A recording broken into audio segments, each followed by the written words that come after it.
നമസ്കാരം കുട്ടികൾക്കും സുമൻ സാറാണ്. നമ്മുടെ ക്യാപ്ഷനൊക്കെ എല്ലാവരും കണ്ടു കാണും ഇല്ലയോ? +2 റെഗുലർ കുട്ടികൾക്ക് +1 ഇമ്പ്രൂവ്മെൻറ്റ് ഉണ്ടോ അതോ എഴുതണോ? ഞാൻ വേറെ ഒന്നുമല്ല ചോദിച്ചത്.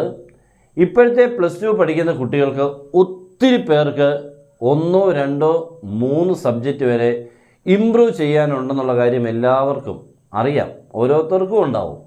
കുറഞ്ഞ ഒന്നെങ്കിലും ഉള്ളവരായിരിക്കും മിക്ക കുട്ടികളും. ഒരു 10%, 10% ഒഴിച്ചാൽ മറ്റുള്ള എല്ലാ കുട്ടികൾക്കും ഇമ്പ്രൂവ്മെൻ്റ് ഉണ്ട്. അപ്പോൾ ഞാനിത് ചോദിക്കാനുള്ള കാരണം, ഇമ്പ്രൂവ്മെൻ്റ് എഴുതാനുള്ള ആഗ്രഹത്തോടുകൂടി മാർക്ക് കൂട്ടാനുള്ള ഒരു ആഗ്രഹമൊക്കെ ഉണ്ട്.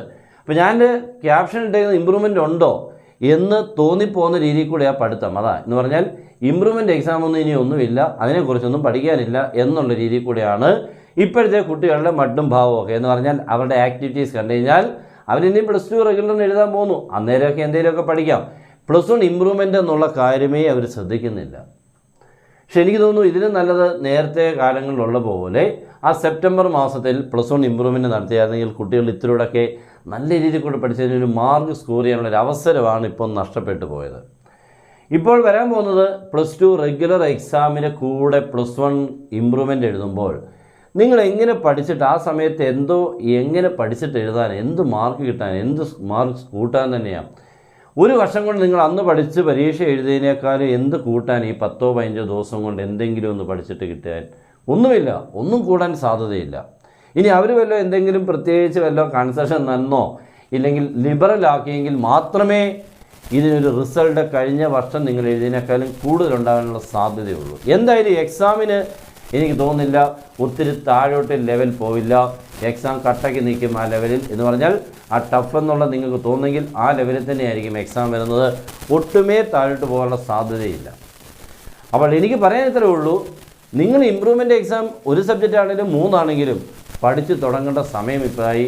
റെഗുലറായിട്ടും പഠിക്കണം, റെഗുലറായിരിക്കണം. അത് എന്ന് പറഞ്ഞാൽ നിങ്ങൾ കുറച്ചേ പഠിച്ചുള്ളൂവെങ്കിലും ആ കുറച്ച് പഠിക്കുന്നത് ഒരു റെഗുലറായിട്ട് കീപ്പ് ചെയ്ത് വീക്കിലി നിങ്ങൾ ഇത്ര പഠിച്ച് തീർത്തു എന്നുള്ളതും ഇത്ര ചാപ്റ്റേഴ്സ് തീർത്തു എന്നുള്ളതും നിങ്ങൾ എഴുതേണ്ടതിന് സബ്ജക്റ്റ് മീൻസ് ഇമ്പ്രൂവ്മെൻറ്റ് ഏതാണോ സെലക്ട് ചെയ്യാൻ പോകുന്നത് അത് ഉറപ്പായിട്ട് നിങ്ങൾക്ക് ഏതായാലും മാർക്കെല്ലാം വന്ന സ്ഥിതിക്ക് ഇമ്പ്രൂവ്മെൻറ്റിനെ കുറിച്ചെല്ലാം കൃത്യമായിട്ടുള്ള കാര്യം മനസ്സിലായി.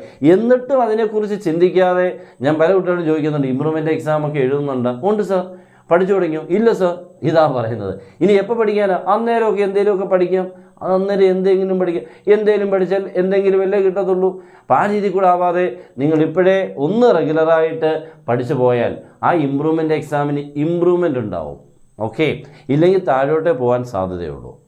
അതുകൊണ്ട് പ്രത്യേകിച്ച് നമുക്ക് പഠിച്ച് ഇറങ്ങുന്നത് ഇപ്പം നമ്മൾ ഇപ്പോഴത്തെ കഴിഞ്ഞ വർഷമൊക്കെ ഇറങ്ങിയ കുട്ടികളുടെ മാർക്കിൻ്റെ പ്രയോജനം എന്ന് പറഞ്ഞാൽ അവർ ഇമ്പ്രൂവ്മെൻറ്റ് നല്ല മാർക്ക് സ്കോർ ചെയ്തുകൊണ്ടാണ് ആ +1 റെഗുലർ ടൈമിൽ ഒത്തിരി പേര് ഉഴപ്പി മാർക്ക് കുറഞ്ഞു.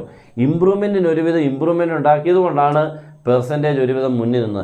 ഇപ്പോഴത്തെ കുട്ടികൾക്ക് അതൊരു വലിയൊരു ഭീഷണി തന്നെയായിരിക്കും. ഇങ്ങനൊരു റിസൾട്ടൂടെ +1 ഇപ്പോഴത്തെ മാർക്ക് വെച്ചുകൊണ്ടാണ് വരുന്നതെങ്കിൽ എന്തായാലും മോശമാണ്. അപ്പോൾ ഇമ്പ്രൂവ് ചെയ്തെങ്കിൽ എന്തെങ്കിലും അവർക്കൊരു പ്രയോജനമുള്ളൂ. പക്ഷേ ഇമ്പ്രൂവ്മെൻറ്റ് ഈ അവസ്ഥയിലാണെങ്കിൽ പിന്നെ എന്തോ ഇമ്പ്രൂവ്മെൻറ്റ് റിസൾട്ടിനുണ്ടാകുന്നത്. +2 റെഗുലറിൻ്റെ മാത്രം വെച്ചുകൊണ്ട് എന്തായാലും കൂട്ടാൻ പറ്റില്ല. +2 റെഗുലറും നിങ്ങൾ നന്നായിട്ട് പഠിച്ചോണം. +2 റെഗുലറിൻ്റെ എക്സാം അത്ര ഈസി ആണെന്ന് വിചാരിച്ചുകൊണ്ട് ഒരിക്കലും പോകരുത്. ടഫാണെന്ന് വിചാരിച്ചുകൊണ്ട് തന്നെ പൊയ്ക്കോ. പഠിക്കേണ്ടതിന് ഒരു കൺസെഷൻ ഉണ്ടാവരുത്. അടിപൊളിയായിട്ട് കട്ടയ്ക്ക് നിന്ന് പഠിച്ചില്ലെങ്കിൽ മാർക്ക് നന്നായിട്ട് കുറയാൻ സാധ്യതയാണ്. അതുകൊണ്ട് എല്ലാവരും നന്നായിട്ട് പഠിക്കുക, മനസ്സറിഞ്ഞ് പഠിക്കുക, പഠിക്കാൻ വേണ്ടി ടൈം സ്പെൻഡ് ചെയ്യാൻ പഠിക്കുക. എന്ന് പറഞ്ഞാൽ ഞാൻ കുറച്ച് നേരം ഇരുന്ന് പഠിക്കാൻ പോകാമെന്നുള്ള പ്രതിജ്ഞ എടുത്തുകൊണ്ട് കുറേ നേരം ഇരിക്കാനുള്ളൊരു ക്ഷമ കാണിച്ച് പഠിക്കാനിരിക്കുക. പല കുട്ടികൾക്കും ഇപ്പം ഒത്തിരി നേരം ഇരുന്ന് പഠിക്കാൻ പറ്റുന്നില്ല. അപ്പോഴത്തേക്ക് ഉടനെ അവിടെ നിന്ന് ഓടുക. അപ്പോൾ ആ ഓടാതെ അവിടെ ഇരുന്ന് ഒരു 5 മിനിറ്റ് മാറിയിട്ട് തിരിച്ച് വന്ന് പഠിക്കാൻ പിന്നെയും കണ്ടിന്യൂ ചെയ്യാനുള്ള മനസ്സൊക്കെ ആവട്ടെ കേട്ടോ. ഇല്ലെങ്കിൽ എല്ലാം പ്രോബ്ലങ്ങളാണ്. കാരണം നമ്മുടെ കുട്ടികൾ തോറ്റത് ഞാൻ പറഞ്ഞ് എപ്പോഴും ഓർമ്മിപ്പിക്കുന്നില്ല.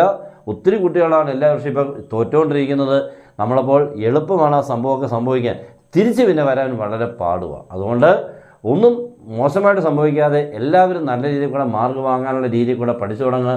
പ്രത്യേകിച്ച് ഇമ്പ്രൂവ്മെൻറ്റ് എക്സാം ഉള്ളവർ ഇമ്പ്രൂവ്മെൻറ്റിന് വേണ്ടി ഒരു ടൈം ഫിക്സ് ചെയ്തിട്ട് അത് നിങ്ങൾക്ക് വേണ്ട സബ്ജക്റ്റുകളൊക്കെ വേണ്ടത് ഏതൊക്കെയാണ്. നിങ്ങൾ ഒത്തിരി പഠിക്കാൻ നിൽക്കണ്ട, മുഴുവനോടെ പഠിച്ചിട്ട് പോകണ്ട.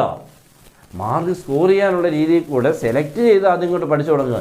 പിന്നെ മുഴുവനാക്കണമെങ്കിൽ മുഴുവനാക്കണമെന്ന് പറഞ്ഞ് പഠിക്കാതെ നിങ്ങൾ ആദ്യം മാക്സിമം എക്സാമിന് നല്ല രീതിയിൽ കൊണ്ടൊന്ന് പെർഫോം ചെയ്യാൻ വേണ്ടി സെലക്ട് ചെയ്തങ്ങോട്ട് പഠിച്ചു പോവാ. നമ്മുടെ ക്ലാസ് കൊണ്ട് ജോയിൻ ചെയ്യാം. നിങ്ങൾക്ക് 3 സബ്ജക്റ്റും കിട്ടും. ഫിസിക്സ്, മാത്സ്, കെമിസ്ട്രി കിട്ടും, എല്ലാം കിട്ടും കേട്ടോ. ബയോളജി വേണമെങ്കിൽ പറഞ്ഞാൽ മതി, ക്ലാസ് തരാം. ഓക്കെ, അപ്പോൾ നിങ്ങൾ ചെയ്യേണ്ടത് ഞാൻ ഇത്രേ പറയുന്നുള്ളൂ. നിങ്ങൾ ഇപ്പോഴേ പഠിച്ചു തുടങ്ങുക, റെഗുലറായിട്ട് പഠിച്ചു തുടങ്ങുക. നിങ്ങൾക്ക് അങ്ങനെ ഒരു ഇൻസ്ട്രക്ഷൻസ് തന്ന് നോട്ട്സും ക്ലാസ്സും എല്ലാം തന്ന് പഠിക്കുമ്പോൾ നിങ്ങൾക്ക് തന്നെ പഠിക്കാം. നിങ്ങൾ സ്വന്തമായിട്ട് ഇനിയും പഠിക്കാൻ പോയി കഴിഞ്ഞാൽ ഇതെല്ലാം പിന്നെയും പാളും കേട്ടോ. അപ്പോൾ എല്ലാവരും നല്ലപോലെ പഠിക്കുക. ഇതൊന്ന് ഓർമ്മിപ്പിക്കാൻ വേണ്ടി വന്നതാണ്. അപ്പോൾ എല്ലാം പഠിക്കണം, ഇമ്പ്രൂവ്മെൻറ്റ് പഠിക്കണം, റെഗുലർ പഠിക്കണം, എല്ലാ സബ്ജക്റ്റും പഠിക്കണം. നല്ല രീതിക്കുള്ള മാർക്ക് സ്കോർ ചെയ്ത് നല്ല പെർസെൻറ്റേജ് വേണം നിങ്ങളുടെ റിസൾട്ട് പുറത്ത് വരാൻ. ഓക്കെ, അപ്പോൾ എല്ലാവർക്കും ഈശ്വരൻ അതിനുള്ള രീതിയിൽ കൂടെ മാർഗം ഉണ്ടാക്കി തരും. പഠിച്ചാൽ മതി. ആത്മാർത്ഥമായിട്ട് ഗുഡ് ബൈ.